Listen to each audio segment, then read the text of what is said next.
দর্শক স্বাগত ইস্পাহানি মির্জাপুর জিরো আওয়ারে। প্রতিদিনই ঘটছে বিভিন্ন ঘটনা। এই ঘটনা নিয়ে আমাদের এই অনুষ্ঠান। তবে এর আগে আমি শ্রদ্ধা জানাতে চাই জুলাইয়ের শহীদদের প্রতি। আমাদের যে জুলাই মাস চলছে এবং বাংলাদেশের জীবনে হয়তো পৃথিবীর ইতিহাসে বাংলাদেশেই প্রথম জুলাই এসেছিল, যার তারিখ ছিল 1 থেকে 36 জুলাই। সেইখানে সেই জুলাইয়ের শহীদদের প্রতি, সেই জুলাই যোদ্ধাদের প্রতি শ্রদ্ধা জানাই, শহীদদের প্রতি শ্রদ্ধা জানাই, আহতদের প্রতি শ্রদ্ধা জানাই। শ্রদ্ধা জানিয়ে শুরু করছি ইস্পাহানি মির্জাপুর জিরো আওয়ার। আমাদের ঠিক এই সময়ের সবচেয়ে আলোচিত যে বিষয় সেটি হলো ঐক্যমত্য কমিশনের বিভিন্ন ধরনের যে সংস্কার প্রস্তাব রয়েছে, 100টারও বেশি সংস্কার প্রস্তাব রয়েছে সেটি। এবং সেই সঙ্গে আমি আরেকটি বিষয় আনতে চাই যে মানুষ এখনও, আমি জানি না, আমি নিজেও খুব ভালো বুঝি না যে জুলাই ঘোষণাপত্র এবং জুলাই সনদ এই দুইটার আসলে কোনটা কী। হয়তোবা মানুষ বোঝে, কিন্তু আমার জায়গায় আবার মনে হয় যে মাঝে মাঝে যে অনেক সাধারণ মানুষই বোঝে না যে পার্থক্যটা কোথায় জুলাই ঘোষণাপত্র। আমরা এইটি নিয়েও আলোচনা করতে চাই। এই সব কিছু মিলিয়ে আমাদের আজকের বিষয় কোন পথে ঐকমত্য। আমাদের সঙ্গে রয়েছেন প্রধান উপদেষ্টার সিনিয়র সহকারী প্রেস সচিব ফয়েজ আহমদ। ফয়েজ আহমদ, আপনাকে স্বাগত। এবং রয়েছেন রাজনৈতিক ও নিরাপত্তা বিশ্লেষক ব্যারিস্টার বেলায়েত হোসেন, আপনাকেও স্বাগত। ধন্যবাদ।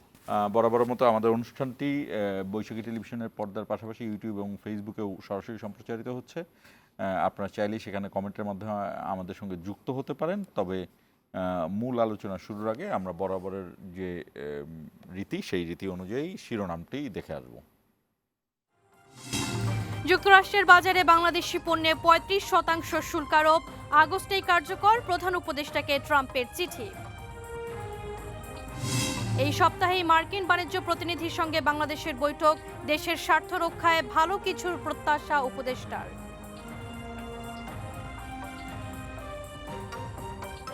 আমাদের এত কম সুবিধা, এত বড় এত শুল্ক দেওয়ার তো কোনো জাস্টিফিকেশন থাকে না। কিন্তু ওরা যেটা করছে ব্ল্যাঙ্কেট কতগুলো করে, চায়নার জন্য আলাদা, একেবারে চায়না তো একটা সিঙ্গেল হ্যান্ডেডলি ডিল করে ওরা, আর বাকি এটা যেটা করেছে সেটা 14টা দেশের একই বলেছে। 14 দেশের মধ্যে এখন আমরা এটা নেগোশিয়েট করবো। বিগত 3 নির্বাচনকে বৈধতা দেয়া বিদেশি পর্যবেক্ষকদের এবার আর সুযোগ দেওয়া হবে না, জানালেন সিএসি। যাদের এক্সপিরিয়েন্স আছে, আমি ফরেন অবজার্ভের কথা বলছি, যাদের এক্সপিরিয়েন্স আছে বিভিন্ন দেশে, তারা হয়তো ইলেকশন অবজার্ভ করেছে, সুতরাং ওই ধরনেরই আমরা নিব, মাইনাস দোজ যারা আগের 3টা নির্বাচনকে যারা সার্টিফিকেট দিয়েছে, এদেরকে কোনো মতেই না। ভাবমূর্তি পুনরুদ্ধারের এটাই সুযোগ। রাজনৈতিক দলগুলো গণ অভ্যুত্থানের সাথে প্রতারণা করেছে অভিযোগ নাহিদ ইসলামের, দেশে গণতন্ত্রের চর্চা ফেরার প্রত্যাশা ফখরুলের। এবং ধানমন্ডিতে 12 সাবেক সচিব ও বিচারকের ফ্ল্যাট বরাদ্দ বাতিল, নীতিমালা ভঙ্গ ও প্রভাব খাটানোর প্রমাণ মিলেছে, জানিয়েছে গণপূর্ত মন্ত্রণালয়।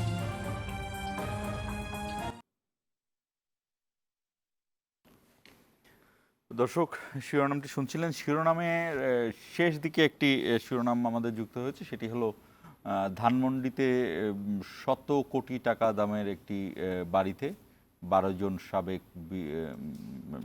জন সাবেক সচিব, এদের মধ্যে 2 জন বিচারক রয়েছে এবং তাদেরকে দেয়া হয়েছিল, এবং এটি ছিল তাদের রাতের ভোটের যে কার্যকলাপে তারা ছিল সেটার পুরস্কার হিসেবে। সেই বরাদ্দ বাতিল করেছে সরকার। এটি নিয়ে আমরা শেষ দিকে পারলে সময় থাকলে আমরা আলোচনা করব। ফয়েজ আহমদ, আপনার কাছে আসতে চাই, এই কারণেই আপনার কাছে আসতে চাই, আমি আসলে সরকারি বক্তব্য চাই না, কিন্তু ঐক্যমত্য কমিশনের প্রধান হলো প্রধান উপদেষ্টা। এই কমিশনের গুরুত্বটা এইখানেই সবচেয়ে বেশি। এবং বাংলাদেশের ইতিহাসে আমি যতটুকু জানি, আমার জীবদ্দশায় এখন পর্যন্ত আমি এ ধরনের কোনো কমিশন দেখিনি, ঐক্যমত্য কমিশন। তো এই ঐক্যমত্য কমিশনে আপনারা কতটুকু কি জানলেন, কিভাবে এগোচ্ছে অ্যাট এ গ্ল্যান্স সাধারণ মানুষের কাছে, যারা এটার পুরোটা হয়তো বা বোঝে না, কিন্তু সাধারণ মানুষের বোঝার জন্য হলেও কতটুকু বলতে পারেন যে কি পরিস্থিতি, কতটুকু এগিয়েছে এটি? জি, আপনাকে ধন্যবাদ। আমার সহালোচক বেলায়েত ভাইকে শুভেচ্ছা, যারা দেখছেন তাদেরও শুভেচ্ছা। আমি ঐক্যমত্য কমিশনের এই ডিসকাশনে যাওয়ার আগে আপনার সঙ্গে জাস্ট আপনার শুরুর আলোচনায় যেটা বলছিলেন যে জুলাই ঘোষণাপত্র এবং জুলাই সনদ, এই দুটো বিষয় আলাদা, ঠিক কী কারণে আলাদা এটা নিয়ে আপনার এক ধরনের কনফিউশন আছে। আমি বিশ্বাস করি আপনার অনেক দর্শকের এই বিষয়ে কনফিউশন আছে, সেই জায়গাটা আমি একটু দূর করার চেষ্টা করি। জুলাই সনদ বলা হচ্ছে যে এই যে আমাদের ঐক্যমত্য কমিশন এখন যে বৈঠকটি করছে, বিভিন্ন ইস্যুতে নানান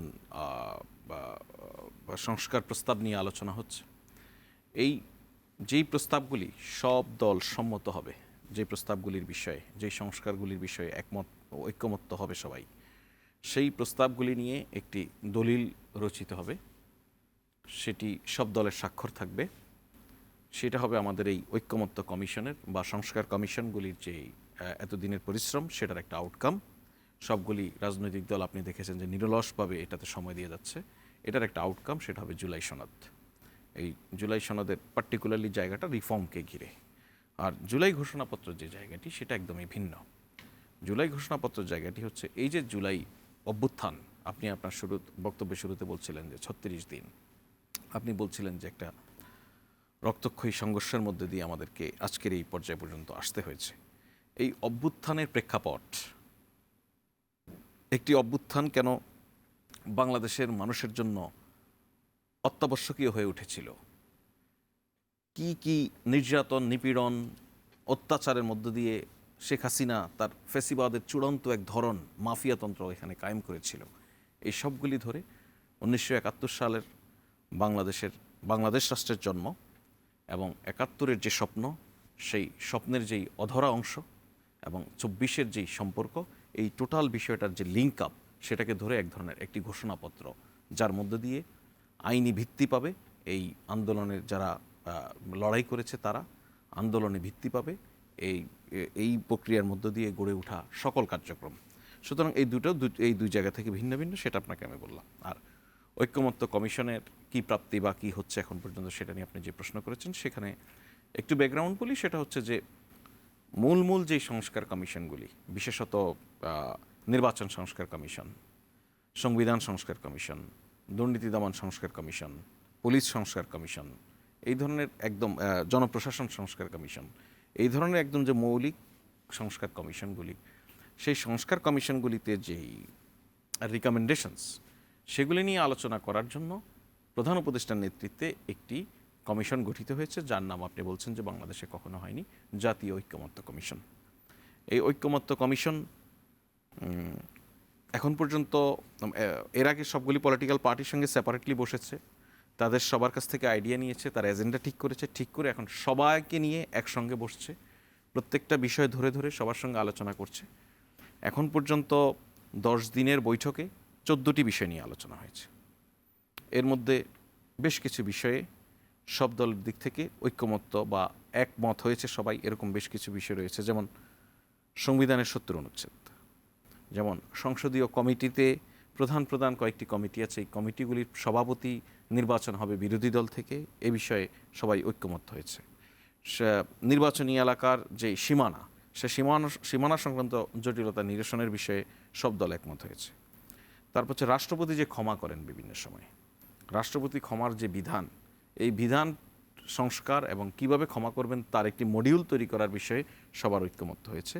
এবং এখন শেষ পর্যন্ত বিচার বিভাগের যে বিকেন্দ্রীকরণের বিষয়ে সবাই ঐক্যমত্য হয়েছে। ডিভিশনাল হেডকোয়ার্টার পর্যন্ত হাইকোর্টের বেঞ্চ থাকবে, আমাদের উপজেলা পর্যায় পর্যন্ত আমাদের লোয়ার কোর্টগুলির শাখা থাকবে। এতে বিচার প্রাপ্তিটা সহজ হবে, এই যে হাজার হাজার বিচার আটকে যায়, মামলাগুলো আটকে যায়, সেটা সহজ হবে। মামলা জট কমানো, মানুষের দোরগোড়ায় বিচারের সুযোগ তৈরি করে দেয়া, এই জায়গাগুলি নিশ্চিত করার জন্য সবাইকে সবকিছুর জন্য ঢাকায় যে ছুটে আসতে হয়, দিনের পর দিন আদালতের বারান্দায় ঘুরতে হয়, এই সমস্যা নিরসনের জন্য এগুলি।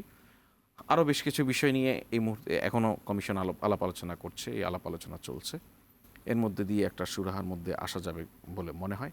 কিছু কিছু বিষয় নিয়ে এক ধরনের এখনও আনসেটেল অবস্থায় আছে, যেমন সংসদের নিম্নকক্ষ উচ্চকক্ষ যদি হয়, সেক্ষেত্রে উচ্চকক্ষের ভোটের পদ্ধতি, নিম্নকক্ষের ভোটের পদ্ধতি নিয়ে ওই অর্থে কোনো এজেন্ডা এই কমিশনে নেই। তবে কমিশনের বাইরে, এজেন্ডার বাইরে সেটা ময়দানে এক ধরনের আলাপ আলোচনা আমরা নতুন করে দেখতে পাচ্ছি।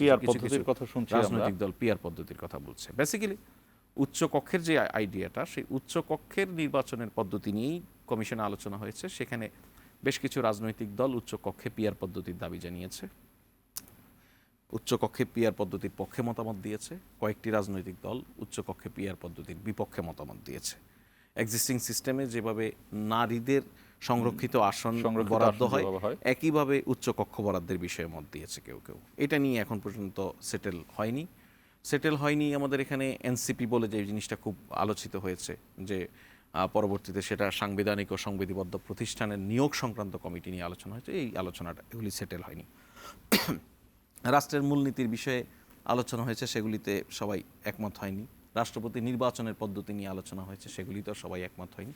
এই ধরনের কিছু বিষয় আছে। প্রধানমন্ত্রীর তবে ক্ষমতায়ন, প্রধানমন্ত্রীর যেই মেয়াদ, সেই মেয়াদের বিষয় নিয়ে আলোচনা হয়েছে। বিএনপি সেখানে অনেকটা শর্ত সাপেক্ষে একমত হয়েছে। শর্তটা বিএনপির শর্ত হচ্ছে যে আপনার যদি উচ্চকক্ষের পিআর হয় এবং এরকম NCC এই দাবি হয়। সম্ভবত এই না, শর্তের মধ্যে NCC শর্তের মধ্যে এনসিসি না, বিএনপির এখানে শর্তটা হচ্ছে যে সাংবিধানিক ও সংবিধিবদ্ধ প্রতিষ্ঠানের নিয়োগ সংক্রান্ত যদি কমিটি ফরমেশন হয়, তাহলে তারা প্রধানমন্ত্রীর মেয়াদ 10 বছরের যে বিধান সেটাতে একমত নয়। এটা যদি না হয় সেক্ষেত্রে তারা একমত। এইটা আনসেটেল অবস্থায় এখনও আছে। এই হচ্ছে বাস্তবতা। এই বাস্তবতা আমি আপনাকে বলতে পারি। প্রাপ্তির জায়গা যদি বলেন, পার্সোনালি যদি আমি মনে করি, আমার জায়গা থেকে, একদম ব্যক্তিগত জায়গা থেকে যদি বলি, আমি মনে করি প্রাপ্তি এখন পর্যন্ত অনেক। আপনাকে আবার আসবো, আমি ব্যারিস্টার বেলায়েতের কাছে যাই। যেই কথাটা শেষ পর্যন্ত কথা বলতে বলতে আমি প্রশ্ন করতে চেয়েছিলাম, কিন্তু প্রশ্ন করার আগে ফয়েজ আহমেদি বলেছেন যে এই যে এনসিসির বিষয়টা এবং উচ্চ কক্ষ এবং নিম্ন কক্ষের পিআর পদ্ধতিটা, এনসিসির বিষয়টা আপনি নিশ্চয়ই জানেন, আর আপনি নিজেই ব্যারিস্টার, আপনি এই জিনিসটার ব্যাখ্যা আরো ভালো জানতে পারবেন।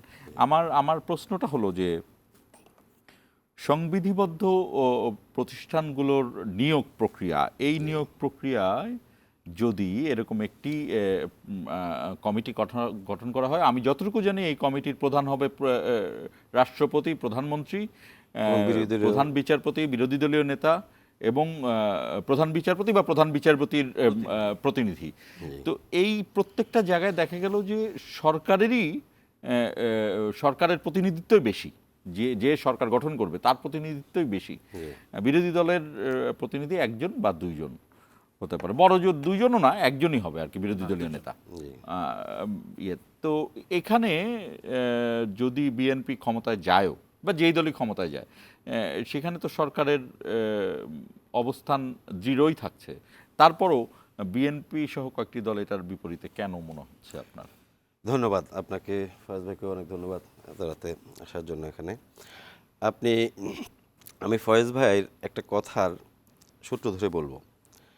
উনি বলেছেন যে ৭১ এবং ২৪ যে স্বপ্নের অধরা অংশ, এটাকে সামনে রেখেই একটা গণবিপ্লব সংঘটিত হয়েছে এদেশে, এবং সেটার ধারাবাহিকতাই বাংলাদেশের প্রথমবারের মতো একটা ঐক্যমত্য কমিশন হয়েছে। ধরেন, জাতিকে একত্র করার জন্য, কারণ একটা জাতির বিভাজন হচ্ছে জাতির সবচেয়ে বড় শত্রু। আপনার দলের আদর্শ ভিন্ন হতে পারে, আপনার থিঙ্কিং ভিন্ন হতে পারে, কিন্তু জাতির কমন ইন্টারেস্টে একটা জাতিকে এগিয়ে নেওয়ার জন্য যে বিষয়গুলোতে আমরা কিছু কিছু বিষয়ে ঐক্যমত হওয়া খুবই জরুরি, এবং সেই ঐক্যমত হওয়ার জন্যই ঐক্যমত্য কমিশন। এবং সবচেয়ে বড় কথা কি, এখানে জাতি এমন একজন লোককে বেছে নিয়েছে যেই লোকটার উপর জাতি ধর্ম নির্বিশেষে বাংলাদেশের প্রায় সবার আস্থা আছে। আমাদের প্রধান অ্যাডভাইজার ডক্টর ইউনূস হচ্ছেন বোধহয় একটা মাত্র কমিটির প্রধান এই জাতীয় কমিশনগুলো, অন্য কিছুর হয় নাই। তো সেই ক্ষেত্রে এই আমাদের অবস্থাটা গত ১৫-১৭ বছরের স্বৈরশাসনের ফলে আমাদের অবস্থাটা অনেকটা, আমরা অ্যাপার্থাইডে সাউথ আফ্রিকাকে যে অবস্থা দেখেছি, আমরাও কিন্তু আউটকাস্ট হয়ে গেছিলাম। যা একটা অংশ, জাতির বৃহত্তর একটা অংশ আওয়ামী অ্যাপার্থাইডের শিকার হয়েছেন।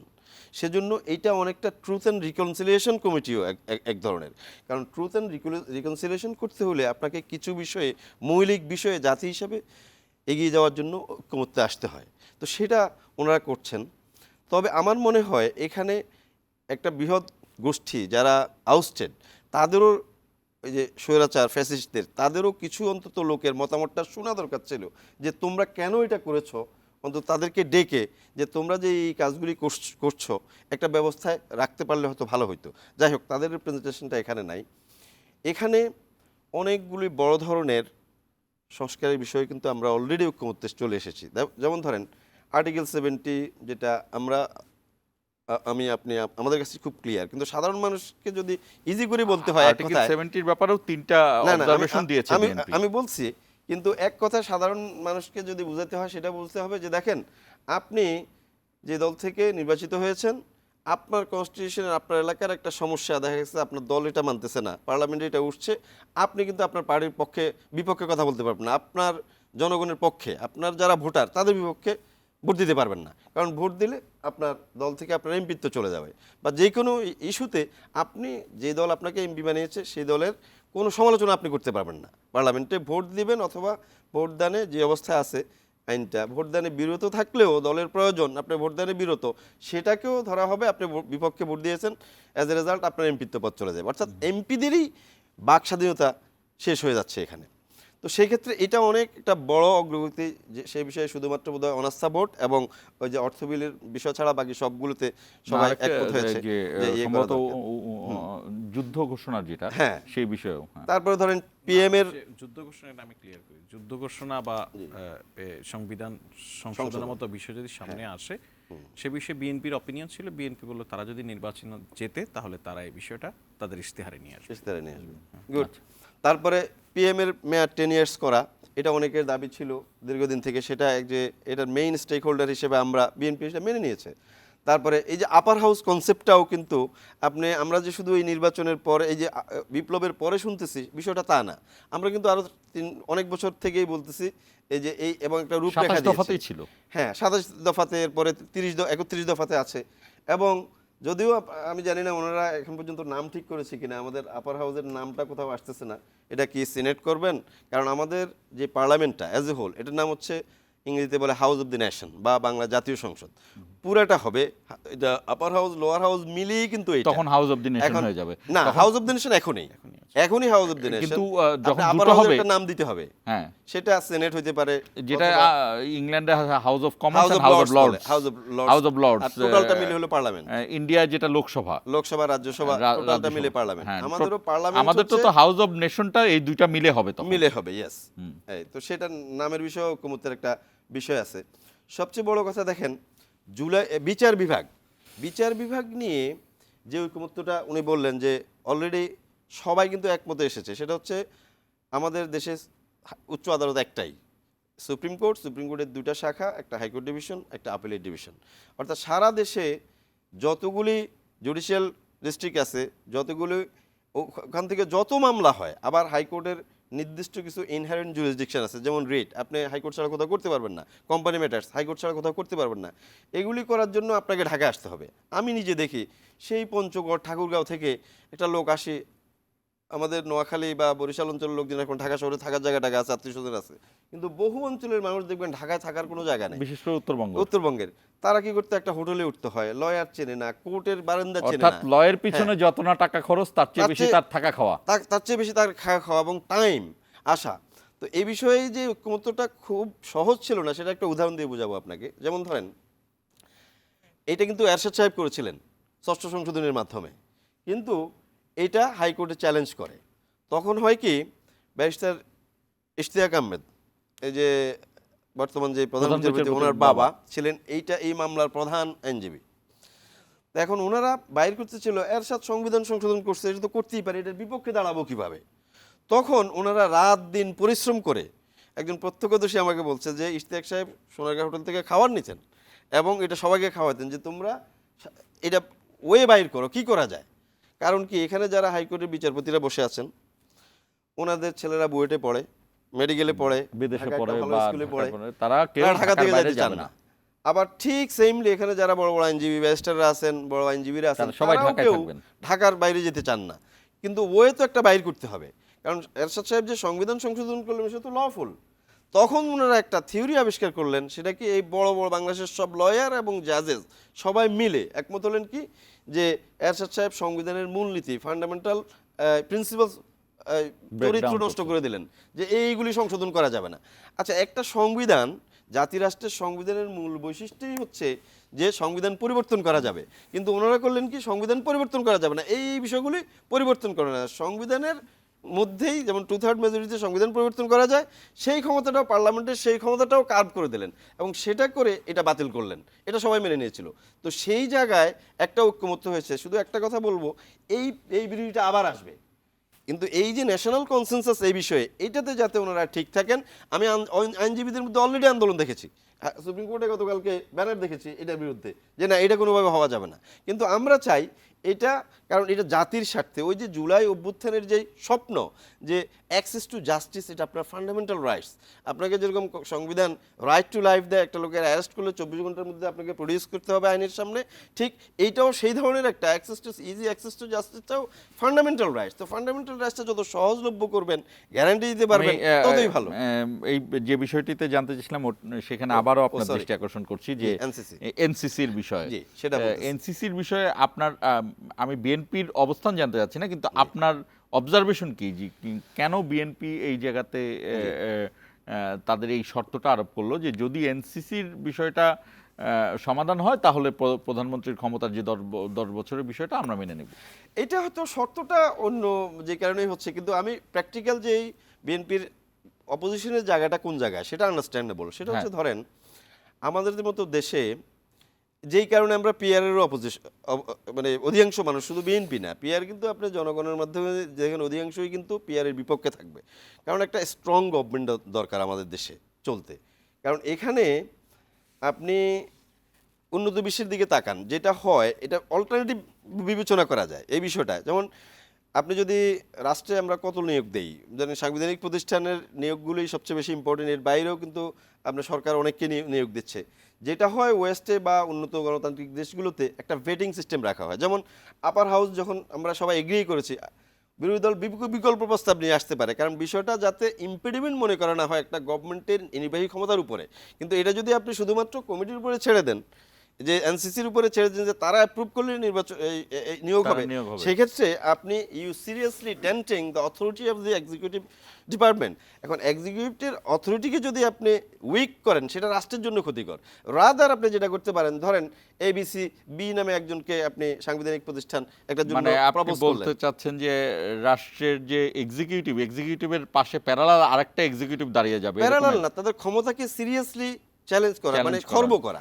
যেমন আমি একটু উদাহরণ দিয়ে শেষ করব। যেমন ধরেন আপনারা আপার হাউস কিন্তু এগ্রিড, সবাই করছে, তাহলে আপার হাউসের কিছু ফাংশন নিয়ে আমরা আরেকটু অ্যাডভান্স হতে পারেন। যেমন ধরেন আপার হাউসে একটা নিয়োগ কমিটি করতে পারেন, নিয়োগ ভেটিং কমিটি, যেটা ইউকেতে যেটা হয়, বড় বড় নিয়োগগুলি হাউস অফ লর্ডসে আলোচনা হয়। এই আলোচনার মাধ্যমে হবে কি, এটার জাতির কাছে খোলাসা হয়ে যাবে, গভর্নমেন্টই নিয়োগ দেবে, যারা আছে তারাই নিয়োগ দেবে। কিন্তু আপনি যখন নিয়োগ দেবেন, ধরেন বি নামে একজন লোককে আপনি একটা ধরেন পিএসসি চেয়ারম্যান করবেন, এখন আপনি যখন এটা আলোচনার সুযোগ দিবেন, তখন বি কে, সে কোথায় লেখাপড়া করছে, কোথায় কি করছে, কোথায় চাকরি করছে, যখন আপনি আপার হাউসে পার্লামেন্টের একটা কমিটি যখন এটা আলোচনা করবে, ওই আলোচনাটাই সামনে চলে আসবে, তখন যেই প্রেশারটা ক্রিয়েট হবে, তো অতিরিক্ত খারাপ লোক, যেটা ক্ষতিকর দুর্নীতিবাজ, অটোমেটিক গভর্নমেন্ট ওখানে নিয়োগ দেবে না, কারণ ওই রিস্ক গভর্নমেন্ট নেবে না।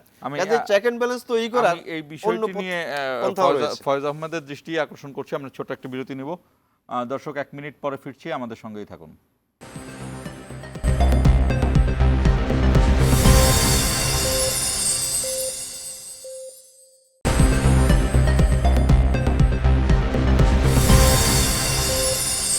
স্বাগত ইস্পাহানি মির্জাপুর জিরাওয়ারে। আমাদের অনুষ্ঠানটি ফেসবুক এবং ইউটিউব পেজেও সরাসরি সম্প্রচারিত হচ্ছে। আপনারা চাইলে এখানে যুক্ত হতে পারেন, কমেন্টের মাধ্যমে আপনাদের মতামত জানাতে পারেন। ফয়েজ আহমেদের কাছে আসতে চাই, যেটি ব্যারিস্টার বেলায়েত বলতে চাইলেন যে এইটা অনেকটা মানে যে এক্সিস্টিং গভর্নমেন্ট থাকবে, সেই গভর্নমেন্টকে চ্যালেঞ্জ করা হবে এনসিসি গঠন করা হলে। আপনার কি মনে হয়, আপনার অবজারভেশনটা কি মনে হয়? দেখুন, আমি বলি, এনসিসির যে ধারণা, সে ধারণা থেকে তো বেরিয়ে এসে আমরা একটা বিকল্প ধারণা জাতীয় ঐক্যমত্য কমিশনে আলোচনা হয়েছে। সেটা হচ্ছে সাংবিধানিক ও সংবিধিবদ্ধ প্রতিষ্ঠানগুলিতে নিয়োগ সংক্রান্ত একটা কমিটি। সেখানেও আর্মি চিফ এবং অ্যাটর্নি জেনারেল এ দুটো বাদ দিয়ে রাখা হয়েছিল। আচ্ছা দেখুন, তাহলে কিসের নিয়োগ নিয়ে আলোচনা হচ্ছে? ধরুন ইলেকশন, চিফ ইলেকশন কমিশনার এবং অপরাপর নির্বাচন দুদকের দুর্নীতি দমন কমিশনের চেয়ারম্যান এবং অপরাপর কমিশনারগণ, পিএসসি চেয়ারম্যান এবং হিউম্যান রাইটস কমিশন, এগুলি এক্সিস্টিং সিস্টেমটা কি? এক্সিস্টিং এখন যেই সিস্টেমে নিয়োগটা হয়, এই সিস্টেমটা হচ্ছে রাষ্ট্রপতি করেন।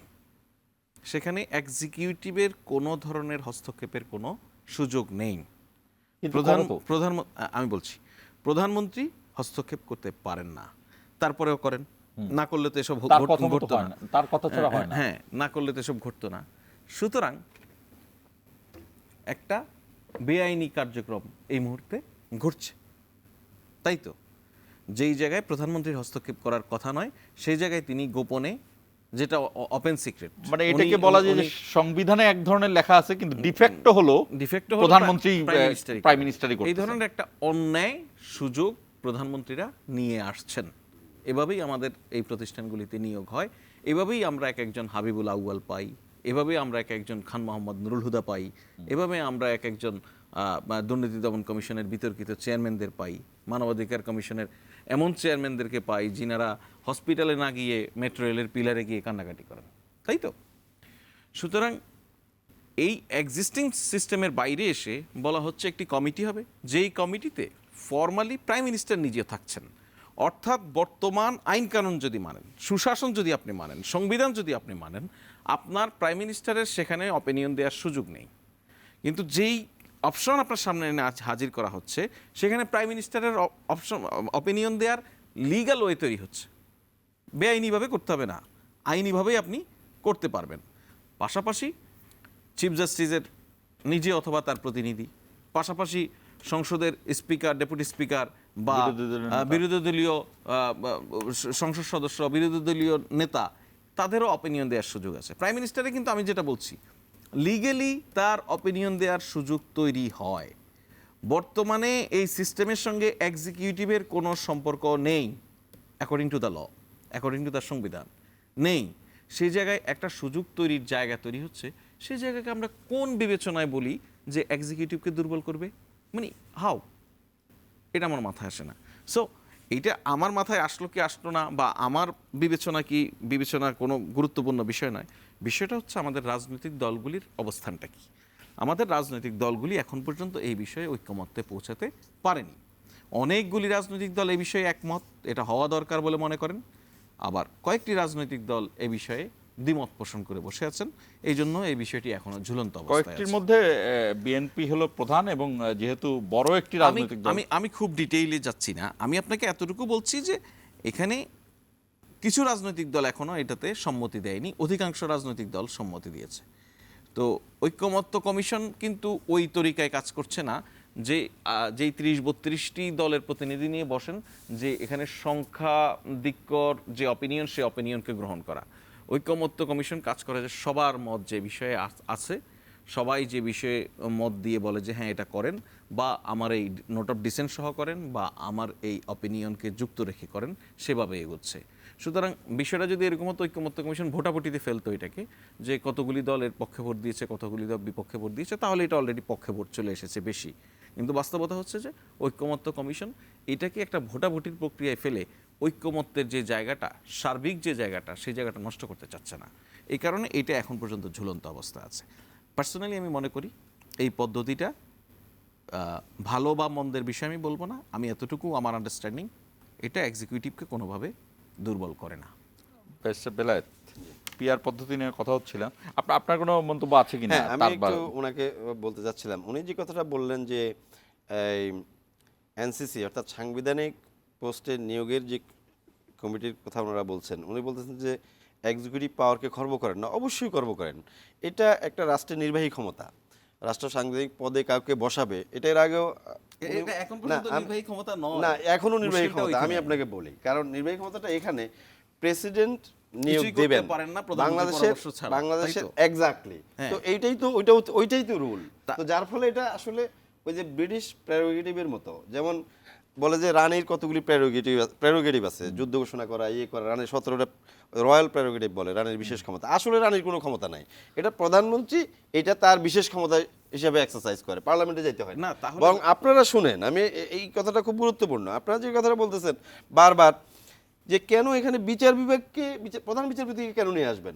সেপারেশন অফ পাওয়ার, একটা দেশে গণতন্ত্র ফ্লোরিশ করতে হলে আপনি এই যে জুডিশিয়ারিকে সেপারেট রাখতে হবে। সেপারেশন অফ পাওয়ারটা ইজ ভেরি ভেরি ইম্পর্টেন্ট। সেক্ষেত্রে আপনারা জুডিশিয়ারিকে এখানে নিয়োগে একটা রোল দিচ্ছেন, এটা কি আপনার কাছে ফেয়ার মনে হয়? দেখুন। এটা ওনাকে শুনেন, এটা ভিসিয়েট করবে, এটা কোনোভাবে এটা একটা সিস্টেমের সাথে আরেকটা সিস্টেমকে দূষিত করবে, কোনোভাবে উচিত না। মিলিটারির লোকজনকে রিপ্রেজেন্টেশন রাখতে চাচ্ছেন, প্রশ্নই আসে না না, কেন? মিলিটারি রাখতে চাচ্ছে না, আর বিচার বিভাগের রাখতে চাওয়াটা হচ্ছে অপিনিয়ন নেওয়া।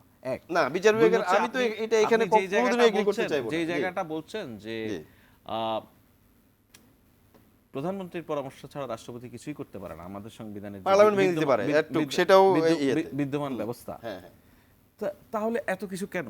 উনি হচ্ছেন বিদ্যমান ceremonial। ব্যবস্থাকেই যদি সামনে রেখে, বিদ্যমান ব্যবস্থাকেই মেনে নিয়ে যদি আমাদের সামনে এগোতে হয়, তাহলে এত এত এত এত সংগ্রাম, এত এত রক্ত কেন? বিদ্যমান ব্যবস্থা না, আমরা তো এখানে বারবার বলা হচ্ছে যে রাষ্ট্রপতির ক্ষমতা এবং প্রধানমন্ত্রীর ক্ষমতার মধ্যে একটা ভারসাম্য দরকার। এরকম একজন পুতুল রাষ্ট্রপতি এই বাংলাদেশ রাষ্ট্রের জন্য কোনো অর্থেই প্রয়োজন নেই, বরঞ্চ অর্থের ব্যয়। শুনেন, আমি আপনাকে একটা কথা বলি, যদি আপনি সংসদীয় সরকার পদ্ধতি থাকেন, আপনি বলবেন যে ওয়েস্টমিনিস্টার টাইপ অফ ডেমোক্রেসি, তাহলে ওইটাই ফলো করেন। ওখানে যেমন ধরেন আপনি প্র্যাকটিসটা হচ্ছে হাউ ইউ প্র্যাকটিস, এটা হচ্ছে ইম্পর্টেন্ট বিষয়। আমি আপনাকে বলি, একটা ইউকের একটা উদাহরণ দেই। ইউকে কিন্তু কনস্টিটিউশনালি ইজ এ থিওলজি, এটা ধর্মীয় রাষ্ট্র। কারণ কি, রাজা আপনার ধর্মীয় Power প্রধান, came church from of divine power. হ্যাঁ, চার্চ অফ ইংল্যান্ডেরও প্রধান, Church of England। আবার রাষ্ট্রের প্রধান। এই রাষ্ট্রের প্রধানটা কিন্তু একটা টাইটুলার, আপনি এটাকে বলা হয় জাস্ট একটা টাইটেল মাত্র, টাইটুলার সভরেন্টি। আমাদের এই প্রেসিডেন্ট পদটাও অলংকারিক, এটা সংবিধানেই বলা আছে। অলংকারিক, সংবিধানের উপরে তো বলা নাই, কিন্তু আমরা সবাই জানি মানে আমরা অলংকারিক, আমরা এটা ভবিষ্যতে অলংকারিক অলংকারিকই রাখতে চাই। এটা অলংকারিকই থাকবে। কিন্তু কোথায় আপনি এক্সিকিউটিভের মাঝে, জুডিশিয়ারির মাঝে, লেজিসলেটরের মাঝে কিভাবে সেপারেশনটা ক্লিয়ার করতে পারবেন, বরং আপনি এখানে লেজিসলেচারকে কাজে লাগান এখানে। কারণ কি, রাষ্ট্র তো এই তিনটা অর্গান, যার যার আলাদা। এই ইয়েতে আপনি পার্লামেন্টকে কেন কাজে লাগাতে চান না? আপনারা এখন, বিকল্প প্রস্তাব দেন। আমার মনে হয় যদি পার্লামেন্ট না ধরুন পার্লামেন্টারি স্ক্রুটিনির ব্যবস্থা করেন, আপনি দেখেন ইউকেতে। আমি একটা প্রশ্ন করতে পারি কিনা যে আপনার এই যে প্রধানমন্ত্রী, হ্যাঁ। প্রধানমন্ত্রী, আমি আসলে অতীতটা বলছি, মানে হিস্ট্রি যেটা বা যেটা নজির আছে, হ্যাঁ, হ্যাঁ। প্রত্যেকবারেই প্রধানমন্ত্রী নির্বাচন কমিশন নিয়োগ দেন। যত কিছুই আইন হোক, যত কিছুই হোক, শেষ পর্যন্ত আমরা জানি যে ওইটার ব্যাপারে প্রধানমন্ত্রী যখন গ্রিন সিগন্যাল দিয়েছেন তখনই হয়েছেন। এমন কি প্রধান বিচারপতির নিয়োগেও প্রধানমন্ত্রীর সুনির্দিষ্ট হস্তক্ষেপ আমরা দেখতে পাই। সুনির্দিষ্ট, যদিও এগুলার সবকিছুই রাষ্ট্রপতির নিয়োগে হওয়ার কথা। না, ওইটা বোধহয় একটা নীতিমেলা এসেছে। প্রধান বিচারপতি যারা কর্মে প্রবীণ হবেন আপিলেট ডিভিশনে, সে ধরনের একটা অলরেডি বিচার বিভাগের যে ঐকমত্যগুলি, ওগুলি কিন্তু খুব ক্লিয়ার। তো সেখানে আশা করি ভবিষ্যতে তো আর এখন আমি যেটা বলতে চাচ্ছিলাম সেটা হলো যে, ধরুন আপনি প্রধানমন্ত্রী, আপনি আমাকে নিয়োগ দিয়েছেন, জি, আপনি আমাকে নিয়োগ দিয়েছেন, আমি খুবই যোগ্য লোক, হ্যাঁ, হ্যাঁ। কিন্তু একটা জায়গায় আমার যোগ্যতা থাকবে কিনা যে about to loyal about you, না, এখন কোশ্চেন হচ্ছে আপনার কথা লয়ালিটির বাইরে যেতে পারবো কিনা আমি। না, অবশ্যই পারবেন। এটার নামে কিভাবে সাংবিধানিক পারবো? পোস্ট। এটা হচ্ছে কি, কারণ ইচ্ছা করলেই তো আপনাকে স্যাক করতে পারবে না গভর্নমেন্ট। তখন সেটার জন্য আপনি কি করতে পারবেন, ওই যে আমি কেন বারবার বলতেছি, আপনারা জনগণকেই কাজে লাগান। জনগণের দ্বারা গঠিত হবে পার্লামেন্ট, আপনারা পার্লামেন্টারি একটা ভেটিং এর সিস্টেম এরকম করতে পারেন সাংবিধানিক যাতে পদে যারা হ্যাঁ, নিয়োগ পেয়েছে তাদের হ্যাঁ। দু একজনকে আমরা দেখেছি যে প্রধানমন্ত্রী পা ধরে সালাম টালাম করেছেন। আমি জানি না, না, এটা তাদের ব্যক্তিত্বের সমস্যা এবং তাদের বেলায়েত ভাই, এখন জি। বিষয় হচ্ছে যে তাহলে গত 54 বছর ধরে এই যে পদ্ধতির মধ্য দিয়ে আমাদের না, ওটা প্রধান নির্বাচন, সেম সেটা থাকবে না। আমি আপনাকে বলেছি একটা অ্যাওয়ারনেস সৃষ্টি হবে। না, সিম্পলি ধরেন প্রধান নির্বাচন কমিশনার জি। এই যা পদ্ধতি আছে তার মধ্য দিয়েই নির্বাচিত হচ্ছে, নিয়োগপ্রাপ্ত হচ্ছেন। তাহলে অতীতে এই প্রধান নির্বাচন কমিশনাররা নির্বাচন ব্যবস্থার একদম মূলে কিভাবে কুঠারাঘাত করলেন, কেন করলেন?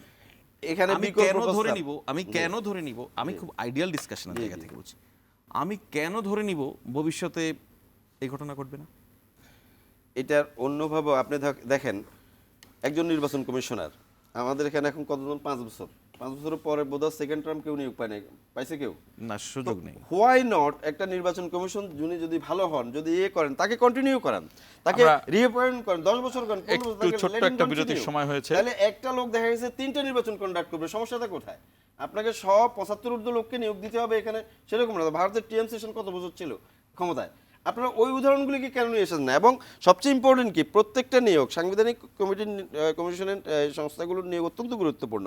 সেটা একটা পার্লামেন্টারি স্ক্রুটিনির ব্যবস্থা করেন, এবং সেটা আশা করি আমাদের বিএনপিও এটা বিবেচনা করতে বাধ্য হবে, কারণ জনগণের কাছেই থাকবে আলটিমেটলি, ক্ষমতা বিএনপির থাকবে, সরকারের থাকবে, কিন্তু জনগণের কাছে ক্লিয়ার হবে কাকে আপনার বিকল্প কয়েকটা প্রস্তাব দেন। যদি একজনের বিষয়টা যখন ক্লিয়ার হয়ে যায় তাহলে আরেকজনের দেন এরকম। দর্শক, আমাদের আলোচনাটি শুনছিলেন, ছোট্ট একটি বিরতি নিচ্ছি, আমাদের সঙ্গেই থাকুন।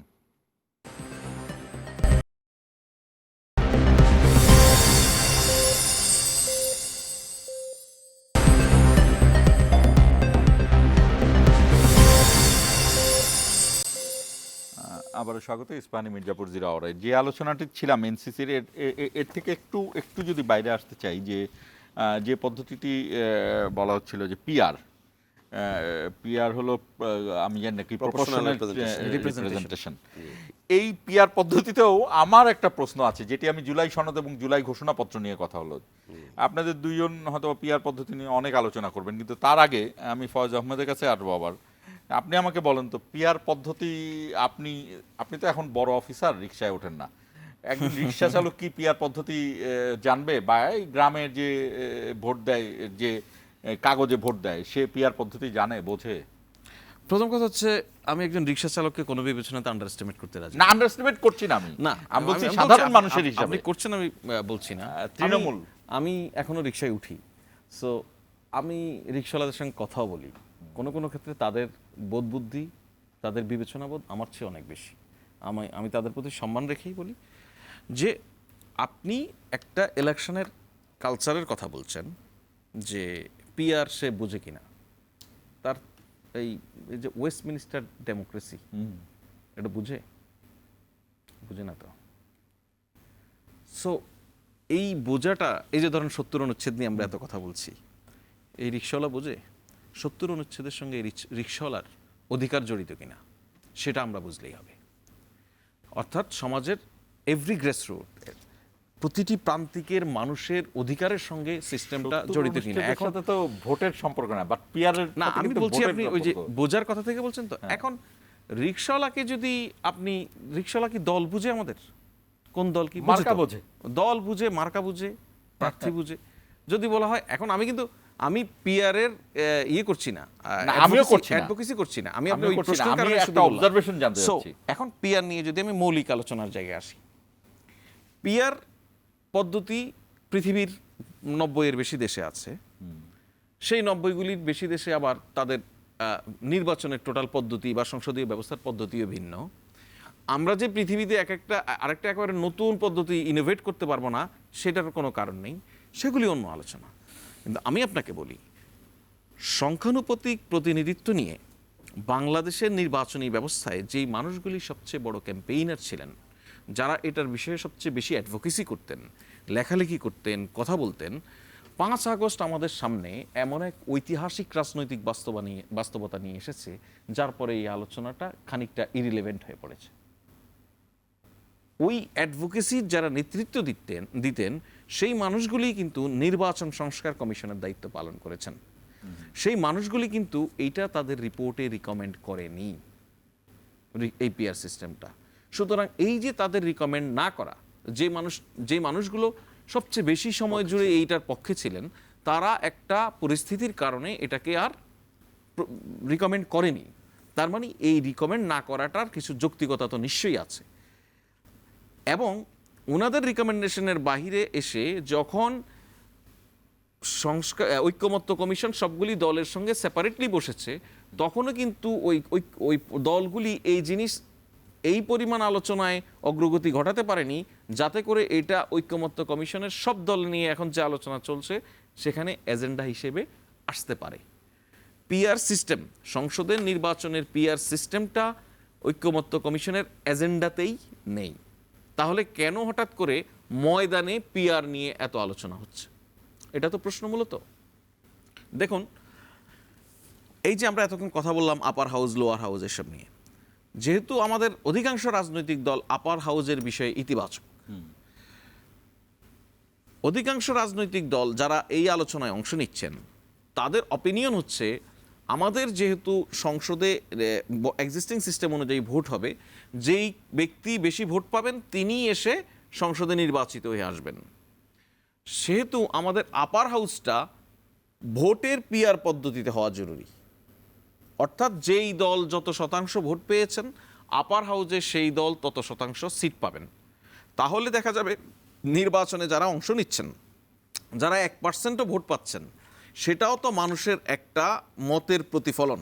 তাহলে সেই মানুষের মতটাকেও আপনি পার্লামেন্টে প্রতিস্থাপিত করার সুযোগ তৈরি হবে। সেই কারণে তারা বলছে যে তাহলে আপার হাউসটা হোক ভোটের প্রতিনিধিত্ব অনুযায়ী, সেই রেশিও অনুযায়ী। আবার কিছু দল বলছে যে না, আপার হাউসটা হবে নিম্নকক্ষে, অর্থাৎ এক্সিস্টিং সিস্টেমের যে সংসদ, সেই সংসদে যেই দলের যতগুলি আসন, সেই দলের রেশিও অনুযায়ী উপরে সেই দল ততজন মানুষকে আর ওই নারী আসনের মতো নমিনেট করবে বা সেখানে অ্যাপয়েন্ট করবে। ফাইন। এখন এখানে অসুবিধাটা কোথায়? অসুবিধাটা হচ্ছে যেই দলগুলি আপার হাউসে ভোটের পিআর সিস্টেমের কথা বলছেন, তারা বলছেন যদি উচ্চকক্ষে লোয়ার হাউসে যারা অধিকাংশ তারাই যদি একই রেশিও অনুযায়ী আবার উচ্চকক্ষে প্রতিনিধি পাঠায়, তাহলে তো উচ্চকক্ষ লোয়ার হাউসের একটা রেপ্লিকা হবে মাত্র। এটা একটা বাস্তবসম্মত বিষয় তারা তুলে ধরেছেন। আমি এখন আমার জায়গা থেকে আমি এতটুকু বলতে পারি যে জাতীয় ঐক্যমত্য কমিশন বিষয়গুলি নিয়ে আলোচনা করছে, এটাতে কোনো সিদ্ধান্তে এখনো আসা যায় না। জি, এই পিআর পদ্ধতির জায়গাটিকে আপনি আমি যে প্রশ্ন করেছিলাম সেটি ফয়েজ আহমেদ বেশ কিছু খণ্ডন দিয়েছে। আমি সাধারণ মানুষ পিআর পদ্ধতি কতটা জানে এখনো আমি বুঝতে পারি নাই, হয়তো বা বোঝে। আমার নিজেরই অনেক সময় বুঝতে সমস্যা হচ্ছে। সেখানে আপনার কাছেই জানতে চাই। হ্যাঁ, থ্যাংক ইউ। ফয়েজ ভাই উনি একজন ইনসাইডার, উনি গভর্নমেন্টের লোক। সবচেয়ে বড় কথা হচ্ছে উনি এই কমিশনগুলোর সাথেই কাজ করে অভ্যস্ত। যে উনি ইনসাইড থেকে যেই এক্সপ্রেশনটা দিলেন, যে কথাগুলি বললেন, এর সাথে আসলে দ্বিমত করার সুযোগ নেই। এবং এই কারণে পিআর নিয়ে আসলে খুব বেশি আলোচনা করার আমার মনে হয় এটা ব্রাস্টেই আউট অফ এজেন্ডা আর কি। কিন্তু তারপরেও যেহেতু হঠাৎ করে একটা ওই যে সবচেয়ে বড় কথা ওই যে ইসলামী আন্দোলনের একটা মিটিং থেকে সেখানে অন্যান্য দলের নেতৃবৃন্দ গিয়েছেন, হঠাৎ করেই এই কথাটা যেন বেরিয়ে এসেছে। তো আই প্রিজিউম যেটা ওই যে সংসদীয় ওই যে সংস্কার বিষয়ক যে কমিটিটা, সংবিধান সংস্কার কমিশন, তারা এই বিষয়টা ডিসিশন নিয়েছেন বোধহয়।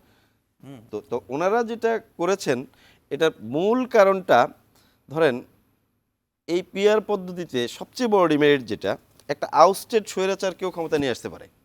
কারণ সংখ্যানুপাতিক তার একটা নির্দিষ্ট ভোট ব্যাংক আছে। সাপোজ সে ধরেন 20% ভোট পেয়ে গেল, তখন সে একটা লার্জেস্ট পার্টি যারা হয়তো ক্ষমতা আসার কথা তারা 40-45% পেল, কিন্তু সে অন্যান্য ছোট দল মিলে একটা জগা খিচুড়ি একটা কোয়ালিশন করে অন্যদেরকে, তখন সে তো আউটস্টেড, তাকে কিন্তু আমরা বিপ্লবের মাধ্যমে সরিয়ে দিয়েছি। কিন্তু সে চাইবে সবটুকু দিয়ে হইলেও অন্যদেরকে ক্ষমতা হইলেও সে ক্ষমতার পার থাকুক, সেই সুযোগটা কিন্তু সৃষ্টি হয়। এই কারণেই ওনারা খুব বুদ্ধিদীপ্ত চিন্তাধারা থেকেই, এবং ওনারাই কিন্তু পিআর পদ্ধতির অ্যাডভোকেট ছিলেন দীর্ঘদিন। এই যে ইফতিখারুজ্জামান চৌধুরী বা ওই যে বদির আলম সাহেব, ওনারা কিন্তু সবসময় আমরা যতটুকু দেখছি আমাদের ছাত্র জীবন থেকেই ওনারা বলছে পিআর পদ্ধতিতে আসা উচিত, তাহলে এটা মানুষের রিপ্রেজেন্টেশনকে, ভোটগুলোকে বেশি কাউন্ট করা যাবে। তবে কথা হচ্ছে পিআরের নানা ধরন আছে। আপনারা, আমি এটা বলবো, আপনারা পিআরকে এটা অন্যভাবে মানুষের সাথে পরিচয়, কারণ যত দিন যাবে এইটা কিন্তু সময়ের দাবি। আসলে আস্তে আস্তে এই যে আজকে আমরা হাউস অব ল যে উচ্চকক্ষের বিষয়ে একমত হয়ে গেছে বাংলাদেশে, এইটা কিন্তু আজকে থেকে যদি 10 বছর আগে কেউ বলতেন অলিক কল্পনা ছিল, সেটা হয়ে গেছে। এই যে পিআর টু সাম এক্সটেন্ট আপনাকে নিয়ে আসতে হবে। যেমন ধরেন আপনি লোকাল, আমাদের লন্ডনে কিন্তু পাস দ্য পোস্ট সিস্টেম, কিন্তু আমরা কিন্তু এই যে লোকাল নির্বাচনগুলি অনেক ক্ষেত্রে পিআর, যেমন মেয়র নির্বাচন, লন্ডন সিটিজের মেয়র নির্বাচন, তারা দেখবে একটা লোক 50+1% পাইতে হবে, 51% পাইতে হবে ভোট, 50+1 হইতে হবে, তাহলে একটা লোকালি সে আপনার রিপ্রেজেন্টেটিভ। এই কনসেপ্টটা থেকে যে অধিকাংশ মানুষের কিন্তু ফার্স্ট পোস্ট সিস্টেমের যেটা সবচেয়ে দুর্বলতা, একটা লোক 20% পেয়েও কিন্তু এমপি হয়ে যাচ্ছে আপনার 80-100%। তার বিপক্ষে যাওয়ার পরেও সে এমপি। হ্যাঁ, এটা ইট লুকস অড, এটা গণতন্ত্রের স্পিরিটের পরিপন্থী। এজন্য যে উন্নত বিশ্বগুলো বা অনেক রাষ্ট্রই যে কোনো না কোনোভাবে অ্যাডাপ্ট করে নিয়েছে। যেমন স্থানীয় সরকার, আমরা যদি ধরেন ফার্স্টে একটা সিটি কর্পোরেশনে পিআর পদ্ধতি চেষ্টা করতে পারি, যে ঠিক আছে এখানে 50% না পেলে সেখানে কেউ মেয়র হবে না, তাহলে ধরেন 5 জন ইলেকশন করলো, তাহলে প্রথম রাউন্ড চলে যাবে। এখানে বোর্ডিংয়ের চয়েসের বিষয় আছে, আপনি first choice, second choice, third চয়েসের বোর্ডিং বিষয়, এগুলো কারণ তো এইটা এই অল্প সময়ে আসলে এখানে এডুকেটেড করার বিষয়ও আছে। শুধু যে মানুষ ভোটারকে বুঝবে, educated করার- হ্যাঁ মানুষকে এডুকেটেড করার বিষয়, শুধু যে মানুষ বুঝবে তা না, ওই যে যারা নির্বাচন কন্ডাক্ট করবে তারাও তো বুঝতে এবং হবে, যারা নির্বাচনে দাঁড়াবে তাদেরকেও বুঝতে হবে। ক্যাম্পেইনটা করবে, Yes. এই সবকিছু মিলাই। হ্যাঁ, হ্যাঁ। যাই হোক, ফয়জ আহমেদ এবং ব্যারিস্টার বেলায়েত, আপনাদের দুজনকেই আমাদের সঙ্গে যুক্ত থাকার জন্য ধন্যবাদ। দর্শক, আলোচনা এগুলো অনেক কঠিন বিষয়, কিন্তু আমি যেটি বুঝি যে পঞ্চগড়ের একটি লোক ঢাকা শহরে এসে যখন উচ্চ আদালতের বিচারের সেবা নিতে যায়, তখন মাঝে মাঝে প্রশ্ন আসতেই পারে খুব, যে আইন যে সবার জন্য সমান, আইন কি আসলেই সবার জন্য সমান? যিনি পঞ্চগড়ে আছে তার জন্য, আর যিনি ঢাকায় আছে তার জন্য অন্তত 800-900 কিলোমিটারের থাকা খাওয়ার ব্যবস্থা এবং যাতায়াতের যে খরচ, সেই জায়গাতে অন্তত আইন সবার জন্য সমান কিনা আমি জানি না। এই প্রশ্ন রাখতেই পারি। আরেকটি বিষয় হলো যে সংবিধানের জন্য মানুষ নাকি মানুষের জন্য সংবিধান, এটি খুবই প্রচলিত আলোচনা। আমাদের বিভিন্ন নির্বাচনের আগে আমরা সরকারের মুখে সংবিধান রক্ষার নির্বাচন, এটি সর্বোচ্চ সংখ্যক সময় শুনেছি। তো সেখানে আমাদের মনে হয় যে প্রয়োজনীয় সংবিধানের জন্য মানুষের মরে যাওয়া উচিত, কিন্তু সংবিধানকে সমুন্নত রাখতে হবে। আসলে সংবিধান কি মানুষের জন্য বিধান কিনা, এই প্রশ্নটাও অনেকটাই মানে প্রাসঙ্গিক। সেই জায়গাটিতে 54 বছর 55 বছর পরেও, বাংলাদেশের স্বাধীনতার পরেও এইসব চিন্তাই আসছে। এবং জুলাই বিপ্লবেও আমরা এই ঐক্যমত্য কমিশন করেছি, সেখানেও আমরা ভাবতে চাই যে কখনো কখনো মনে হয় যে সংবিধানকে এতটাই গুরুত্ব যে মানুষের চেয়েও বেশি গুরুত্বপূর্ণ সংবিধান হতে পারে। সংবিধান তো অবশ্যই গুরুত্বপূর্ণ, তবুও এই জায়গাগুলো নিয়ে সবাই নিশ্চয়ই একমত হবেন। সেই কারণেই এই কমিশনের নাম ঐক্যমত্য কমিশনের সাফল্য কামনা করছি, এবং সেই কামনার সঙ্গে সঙ্গে আজ শেষ করছি আজকের ইস্পাহানি মির্জাপুর 0 আওয়ার।